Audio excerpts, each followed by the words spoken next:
Grand शासकीय वैद्यकीय महाविद्यालय मुंबई यांच्या अधिपत्याखाली पालघर येथे कार्यरत असलेली आरोग्य पथकाची जुनी इमारत जीर्ण व धोकादायक ठरल्याने तिचे पाडकाम सुरू करण्यात आले आहे।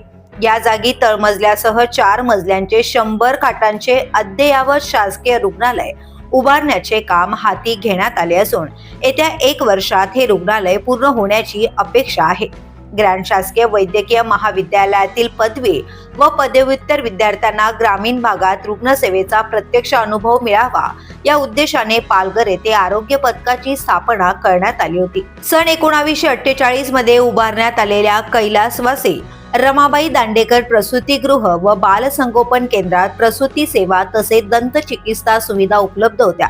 याच ठिकाणाहून सर जे वैद्यकीय महाविद्यालयाचे विद्यार्थी परिसरातील उपकेंद्रांमधून नागरिकांना वैद्यकीय सेवा देत होते। मात्र 1948 साली बांधलेली ही इमारत कालांतराने जीर्ण व धोकादायक बनल्याने सन 2022 ते 23 दरम्यान येथील आरोग्य पथक संस्थेच्या इतर आस्थापनांमध्ये हलवण्यात आले। त्यानंतर जुन्या प्रसूतीगृहाच्या जागी नव्या 100 खाटांच्या अद्ययावत रुग्णालयाचा प्रस्ताव राज्य शासनाकडे सादर करण्यात आला। या प्रस्तावाला मार्च 2024 मध्ये 28 कोटी 70 लाख रुपयांची प्रशासकीय मान्यता मिळाली।